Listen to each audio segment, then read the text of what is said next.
Hey, what is up, mortals? It is TCCrew here with a new video for you. Welcome to part 5 of season 1 of What If Deku Had 3 Wishes. I just want to greet you guys by just saying, sit back and relax. You're in for a treat. So we begin.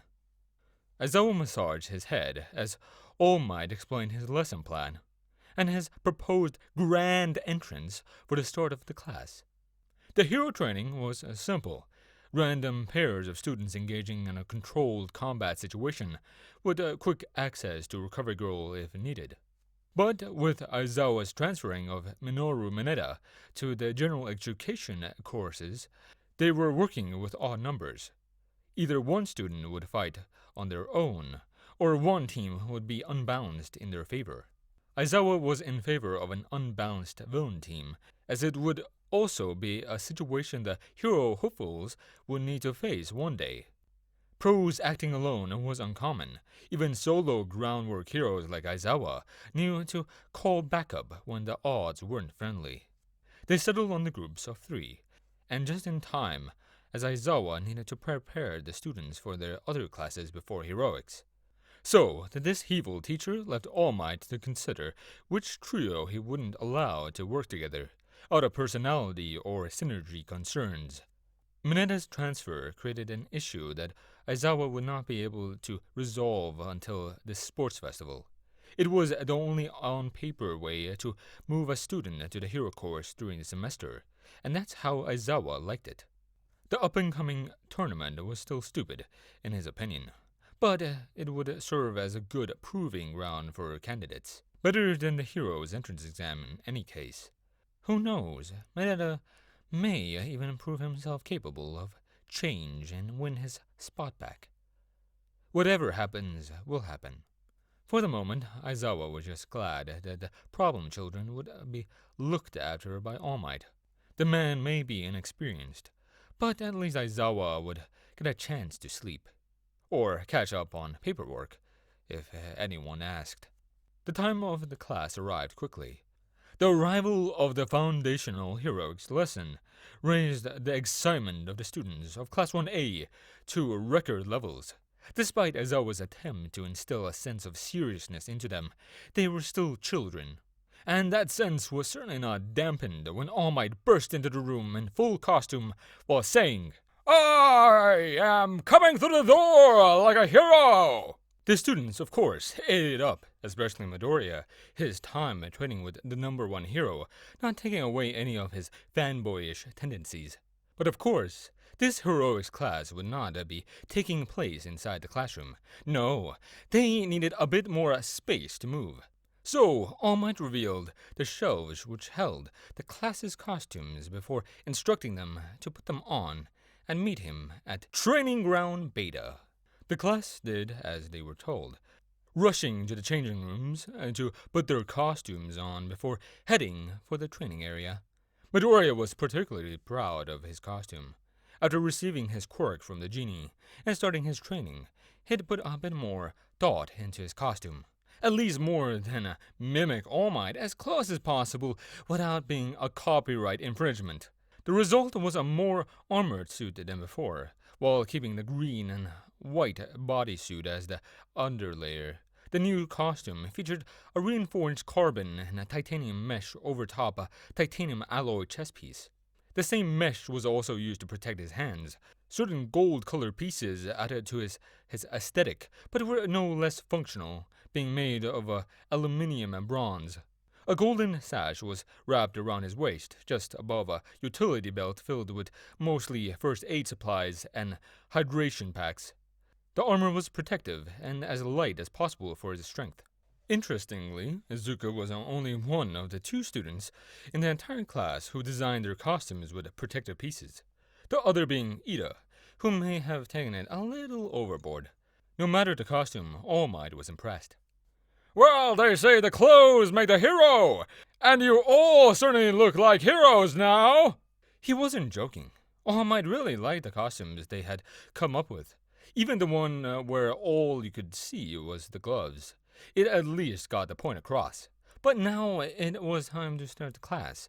To that end, All Might began to draw lots, deciding the teams randomly.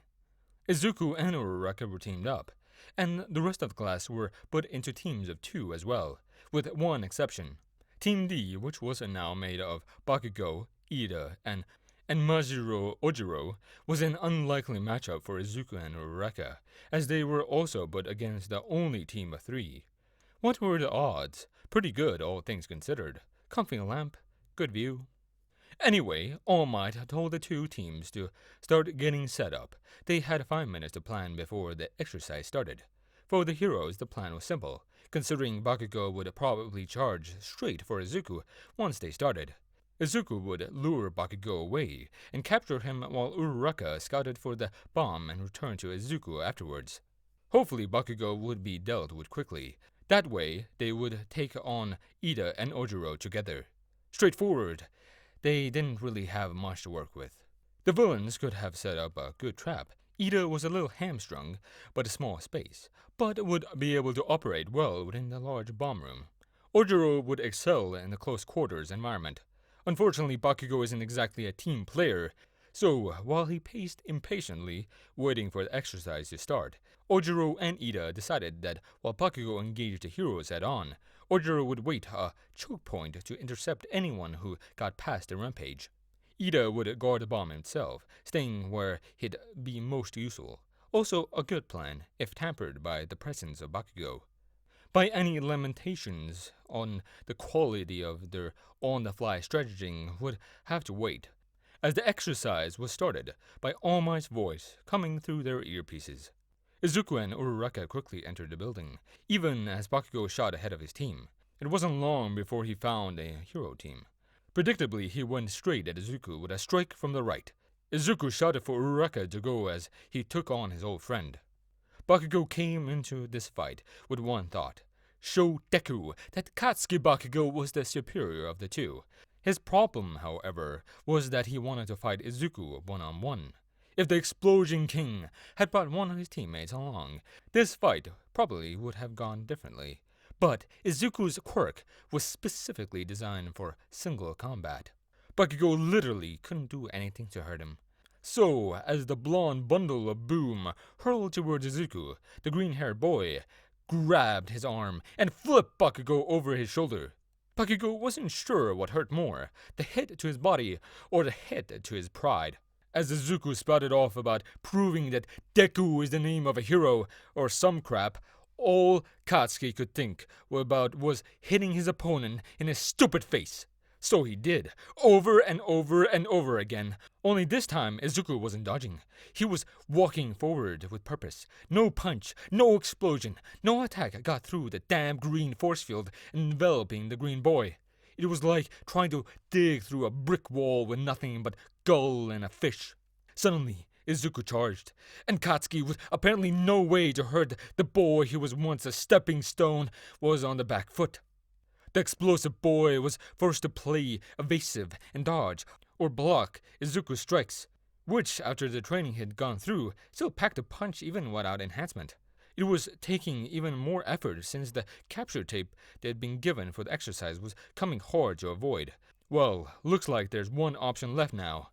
Katsuki used his quirk to put some distance between him and Izuku, before raising one arm and looping his finger through the pin of one of his gauntlets. The shouts of All Might to refrain from using the device went unregarded. "You think you're better than me, now that you've got some stupid defense quirk? You're nothing but a single step in my climb to the top. You see, these gauntlets aren't just for show, you know. They've been storing my excess sweat for this whole fight. Let's see how that little light barrier deals with this, Deku!" The pin was pulled. On the top floor, Ida and Ojiro had to steady themselves through what felt like a fair-sized earthquake before a massive eruption burst through the floor. Uraraka did her best to not yelp from shock or fall down the stairs as she saw Ida and Ojiro gaw at the new hole separating the villains from their bomb. Bakugou gazed forward with a savage glare and animalistic smile, confident that his foe had been defeated, but his vision obscured by the massive amount of dust and debris still in the air. And that's when he saw it. Izuku's green shield, extended and accidentally angled in such a way that it had protected the entire hallway behind him. but also forced a blast up through 2 stories of concrete and flooring. Oops, I did not mean to do that. Katsuki was furious that Deku was still in front of him. Back in the command center, All Might was furious that Bakugou had used lethal force on any of his classmates. Izuku was no longer where he had been standing before. The green boy had taken advantage of Katsuki's paralyzing fury to close the gap he had created, dive downward, and wrap his capture tape around Katsuki's leg. The announcement that Bakugou was disqualified rang out immediately afterward, and with only 7 minutes left, Izuku immediately turned and dashed up the stairs to meet back up with Uraraka, leaving Katsuki to start punching the wall in frustration and rage. This sponsor is by Skillshare. With the services Skillshare provides, you can get access to many in-depth tutorial videos on basically anything you want to learn. Each class that they have is bound to help you with your creative endeavors. Do you want to learn how to make videos like this one? Do you want to learn how to write scripts or edit audio? Skillshare has you covered. And with our link, you can have a 14-day free trial. So, what are you waiting for? Click the link now and get 14 days worth of classes free. Link in the description below. Uraraka had managed to stay concealed while listening to Ida and Ojiro attempt to come up with a contingency plan, while also being quite campy in terms of their villainous language. She barely noticed Izuku approaching in time to not make a noise from surprise. You took care of Bakugou? Hey, I captured him after he did something a little stupid. What's going on up here? Those two are panicking a little since that big explosion broke the floor up a crazy amount. I've actually got an idea. Okay. If you can distract Ojiro, I may be able to get by Ida. Without him able to speed the bomb around the room, I should be able to float over to it. If I can stop myself from throwing up. Ojiro seems like the wild card now. Okay, let's try it. Let's go! The two split up. Izuku moved towards the door, while Uraraka looked through a sizable hole in the wall of the bomb room. They made eye contact before Izuku started with their plan. Izuku burst through the door and charged at Ojiro to get his attention. The tailed fighter was dressed in a martial arts gi, predictably dodged, but both villains were a little taken aback. Their surprise made them slow to react, but react they did. Ida, with no room to use his quirk now with a large portion of the room's floor was dust and mangled rebar, chose the simple but effective option of try and tackle the guy because you're the one wearing the big metal suit. At the same time, Ojiro began attempting to wrap his capture tape around Izuku's arm. Critically, Ida had forgotten to take out his own tape before lunging into his tackle. Luckily for Izuku, his ability to switch his quirk's target had cycled during his fight with Bakugou, which meant that he could select one of his current opponents as his quote-unquote antagonist, though this also meant he'd be vulnerable to one of them. Given the conditions, Izuku chose Ojiro as the target, and so as the fighter attempted to use his tape on Izuku, the green boy's quirk flared and threw Ojiro back.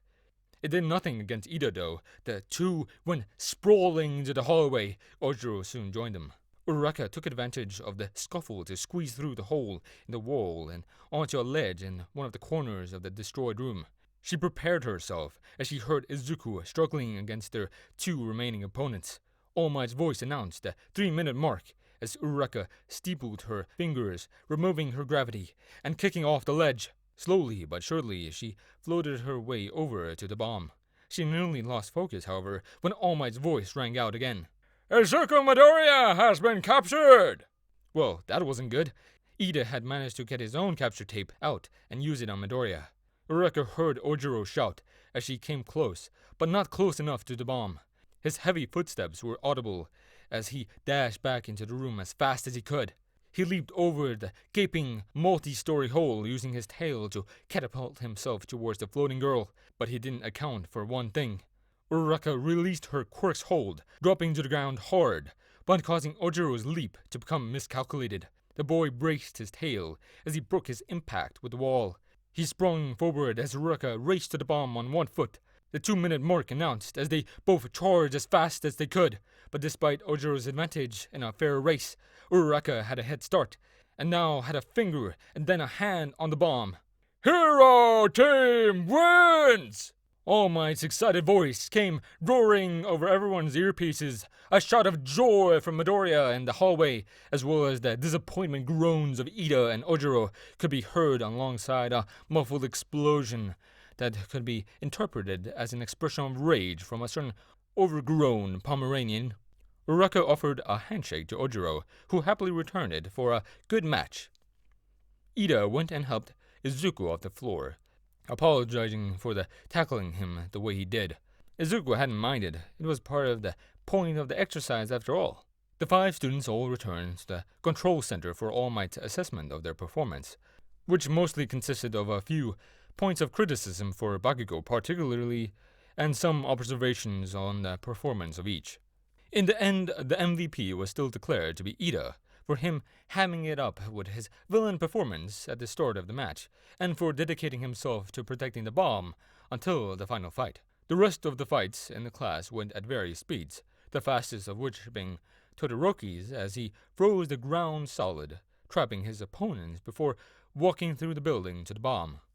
Soon enough, the class ended and All Might ran off to do teacher paperwork, leaving the class to return to the locker rooms and change out of their arguably very sweaty costumes. They spent the rest of the day with Mr. Aizawa in their homeroom before going home. Bakugou got a quick pep talk from All Might on his way out, but nothing else interesting happened there that night.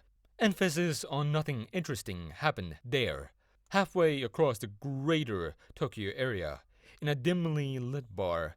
Several years of planning, logistics, and genetic experimentation were coming together into a potential storm, the likes of which their students had never seen before. Oh dear. Thank you all for sticking around, and I hope that you enjoyed. Before you leave, we would just like to let you know that We the Celestials has many other channels for your entertainment and viewing purposes. All the information you'll need is right below here in the description, so feel free to check out all the other incredible projects our team creates. Secondly, on behalf of We the Celestials, I'd like to thank everyone involved in the production of today's awesome content. Their details will be in the description below. That's all for today's video, so goodbye and have a divine day.